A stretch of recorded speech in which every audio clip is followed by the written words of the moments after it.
Kami dari kelompok 8 akan membahas tentang karakteristik belajar individu.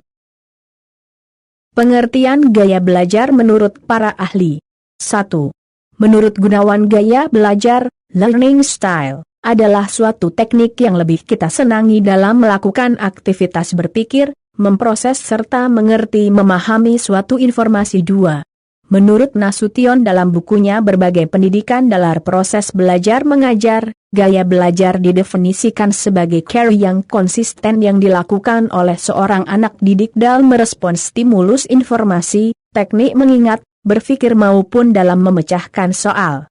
Hal ini berarti gaya bela anak berhubungan dengan cara anak belajar dan tata belajar yang dominan disukainya. 3. Menurut Nasution, 2009. Menurut De Porter dan Hernachki, 2013, gaya belajar sebagai perpaduan dari cara seseorang menyerap, mengatur, dan mengolah suatu informasi. 4. Menurut Winkel, 2005, gaya belajar diartikan sebagai tata belajar yang unik khas bagi anak didik.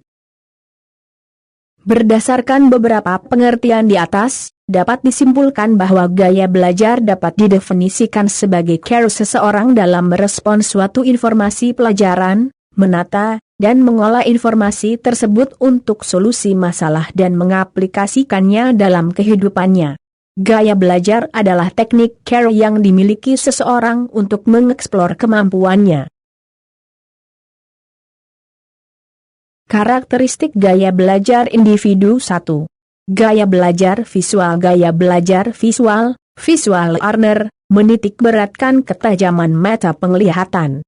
Artinya, bukti-bukti konkret harus diperlihatkan terlebih dahulu agar siswa paham. Ciri-ciri siswa yang memiliki gaya belajar visual adalah kebutuhan yang tinggi untuk melihat dan juga menangkap informasi secara visual sebelum mereka memahaminya. Siswa dengan gaya belajar visual lebih mudah mengingat apa yang mereka lihat, seperti bahasa tubuh, ekspresi muka gurunya, diagram, buku pelajaran bergambar dan video, sehingga mereka bisa mengerti dengan baik mengenai posisi lokasi, bentuk, angka, dan warna. Siswa visual cenderung rapi dan teratur dan tidak terganggu dengan keributan yang ada, tetapi mereka sulit menerima instruksi verbal. 2. Gaya belajar auditori. Gaya belajar auditori mempunyai kemampuan dalam hal menyerap informasi dari telinga pendengaran. Siswa yang mempunyai gaya belajar auditorial dapat belajar lebih cepat dengan menggunakan diskusi verbal dan mendengarkan apa yang guru katakan. Siswa auditorial memiliki kepekaan terhadap musik dan baik dalam aktivitas lisan. Mereka berbicara dengan irama yang terpola, biasanya pembicara yang fasih, suka berdiskusi dan menjelaskan segala sesuatu panjang lebar. Siswa dengan tipe gaya belajar ini mudah terganggu dengan keributan dan lemah dalam aktivitas visual. 3. Gaya belajar kinestetik. Gaya belajar kinestetik, belajar dengan cara bergerak, bekerja dan menyentuh. Gaya belajar kinestetik merupakan aktivitas belajar dengan cara bergerak, bekerja dan menyentuh. Pembelajar tipe ini mempunyai keunikan dalam belajar yaitu selalu bergerak, aktivitas panca indera, dan menyentuh. Pembelajar ini sulit untuk duduk diam berjam-jam karena keinginan mereka untuk beraktivitas dan eksplorasi sangatlah kuat. Mereka merasa bisa belajar kinestetik lebih baik jika prosesnya disertai kegiatan fisik.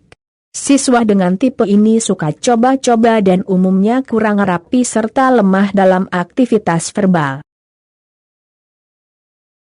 Cara mengenal gaya belajar. Siswa menggunakan observasi secara mendetail terhadap setiap peserta didik melalui penggunaan berbagai metode belajar mengajar di kelas. Untuk mengenal peserta didik yang mempunyai gaya belajar auditori, gunakanlah metode ceramah secara umum. Selanjutnya perhatikan dan catatlah peserta didik yang betah mendengarkan dengan tekun hingga akhir. Dari sini kita bisa mengklasifikasikan secara sederhana tipe-tipe peserta didik dengan gaya auditori yang lebih menonjol. Dengan memberikan tugas kepada peserta didik untuk melakukan pekerjaan yang membutuhkan proses penyatuan bagian-bagian yang terpisah, misalnya menyatukan modal rumah yang bagian-bagiannya terpisahkan.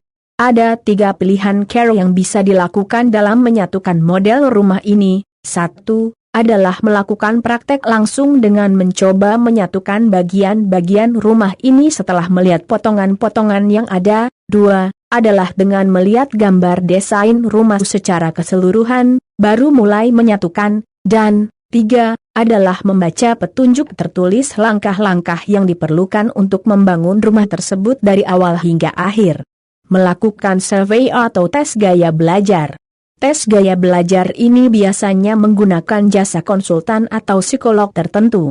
Karena tes gaya belajar ini menggunakan metodologi yang sudah cukup teruji, biasanya survei atau tes gaya belajar semacam ini mempunyai akurasi yang tinggi sehingga memudahkan bagi guru untuk segera mengenal gaya belajar peserta didik.